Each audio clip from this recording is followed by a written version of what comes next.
It's actually really exciting to be able to host the European Rural Parliament in Scotland. I think it's more important now than it's ever been actually to maintain these links with our European neighbours. And now that we're out of the European Union, I think maintaining those relationships is really important, because when you think about some of the challenges that we face in our rural areas, they're similar. I think it just makes good sense to share that experience and to share that knowledge and learning with each other so that we can try and address those challenges together.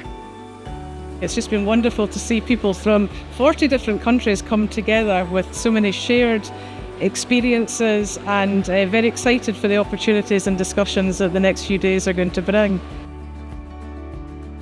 I think it's great that Scotland's hosting it. We've got quite an eclectic mix to be able to showcase, and Aberdeenshire is not one of the usual locations either for this, which is even better. It's bringing together the people that have got different experiences, lived experiences, but knowledge and voices, whether it's tourism, housing, whether it's transport, to share that knowledge, but also come together as a force to deliver a declaration and to look at what could be possible for the future, and that's really inspiring.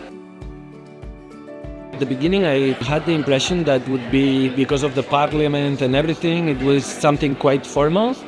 And I'm quite surprised that I found many equals, many people that is like really passionate about ruralities, that it's really passionate about maintaining the culture and the language, and to do something that is inclusive and at sometimes radical. Having 400 people from 40 countries from Europe in one place, and then what is really close to our heart, all people which are here, is rural development, which is very, very important, because so many territory of Europe is rural. So we have to really sit together and to discuss how to improve the policy and how to improve the life of rural people. In many ways, we face a number of very deep crises, from war, peace, to climate, to biodiversity loss, but mainly to losing rural people where they should be, at their villages and their communities. And what comes out of this meeting is very strongly saying, take communities as the core of solving the problem in rural areas. We want to see ourselves at the center of the people who are able to make the solutions.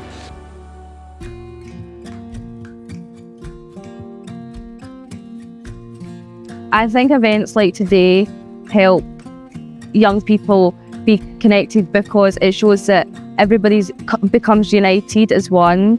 The decision makers take on board what we're saying, they listen to us, and good actions always come out of these events, and I'm really looking forward to seeing what happens from it.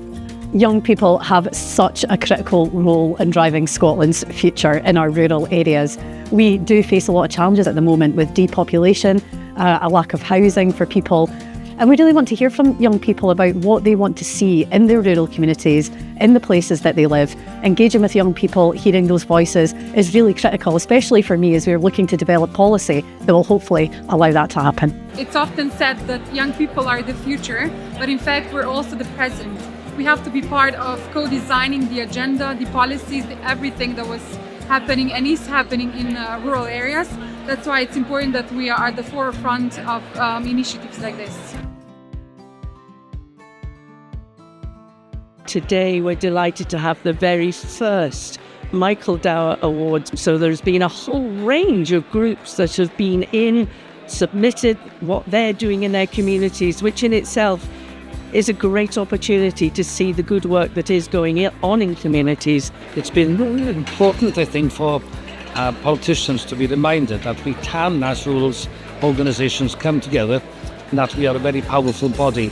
That if all the voluntary activity that takes place here this week and takes place back in villages was lost, the world would be a much poorer place. Hopes for the future is, of course, that we prevail all these crises, that we find solutions on the local level, that politicians finally are sensitive enough to change the framework in which we can act, that there is a transition, a handover, which encourages young people to stay or to come to rural areas.